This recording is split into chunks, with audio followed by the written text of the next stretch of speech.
Adams, help for heroes saying TV dramas constantly portray veterans as being in mental torment and they shouldn't. That's next. And then also, are you an adult who still takes comfort from his or her teddy bear? Radio 2 Smart Speaker Sounds app and 88 to 91 FM. BBC News at 1 o'clock. This is Harvey Cook. Another last-minute legal appeal has been launched by the parents of 12-year-old Archie Battersby. BP's announced a sharp rise in profits as households are warned that the energy price cap is set to increase again in the new year. And a racing pigeon has finally arrived home after an unplanned American adventure. The parents of Archie Battersby have lodged another appeal against the decision to end the 12-year-old's life support treatment. They want the Supreme Court to assess whether more time should be given for a UN committee to look at the case. Archie's care was due to end at midday. He was found unconscious at his home in Essex in April. The legal expert Eileen Fagan said Archie's parents had never been clear how long they wanted his care to go on. The judges have this unfortunate task of having to make the final decision, because I completely understand where the parents are coming from. They believe where there's life, there's hope. But the question has never been answered. How long do the parents wish the life support to continue? BP has reported massive profits for the 3 months to June after oil and gas prices soared.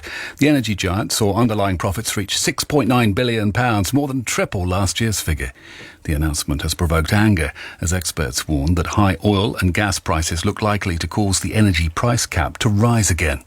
The consultancy group Cornwall Insights predicts average annual household bills will pass £3,600 in January.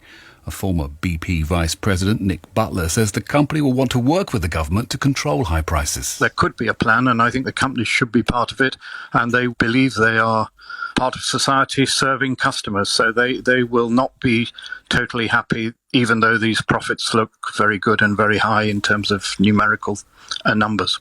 The Conservative leadership candidate Liz Truss has dropped a plan to introduce regional pay for civil servants after criticism that it would mean lower pay for millions of workers outside London. Supporters of her rival Rishi Sunak had warned that it could only be achieved by cutting pay for public sector workers such as nurses and police officers. President Biden says justice has been delivered with the killing of the al-Qaeda leader Ayman al-Zawahiri in a US drone strike in Kabul. Zawahiri had been Osama bin Laden's deputy and was one of the figures behind the September the 11th attacks, which were planned from Afghanistan, where the Taliban had provided a safe haven for the organisation. Our security correspondent Gordon Carrera says there have been concerns about the consequences of America's pullout from Afghanistan last year. And the great fear, of course, was that after the US withdrew from Afghanistan last year, that al-Qaeda, this group, would return to find a safe haven in Afghanistan. And it looks as if they were able to do that with al-Zawahiri using a safe house in a wealthy neighbourhood in Kabul. But the US will say even if that is one problem, they have been able to deal with it by carrying out this attack. Almost 700 migrants were discovered crossing the Channel on small boats yesterday, the highest daily figure so far this year. The French authorities stopped one boat which had got into difficulty with 35 people on board. Simon Jones reports. 696 people made the crossing yesterday in 14 boats. That's an average of almost 50 people per boat. So far this year, more than 17,000 people have reached the UK.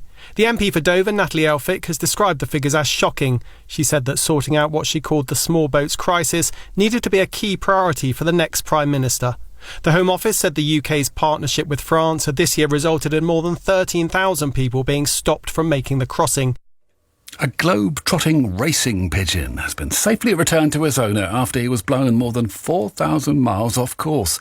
The bird, known as Bob, was supposed to be flying from Guernsey to his home in Gateshead, but instead ended up in the town of Monroeville in Alabama.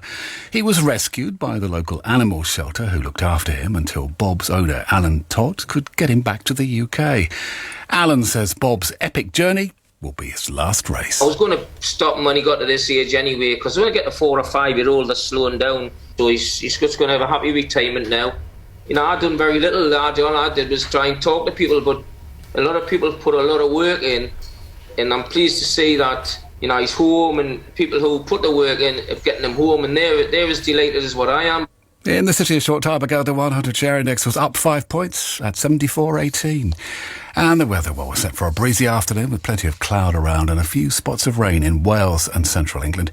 Drier elsewhere with some sunny spells, although northwest Scotland will see the odd shower. Temperatures could reach highs of 29 Celsius in London, 23 in Belfast and 22 in Cardiff and Edinburgh.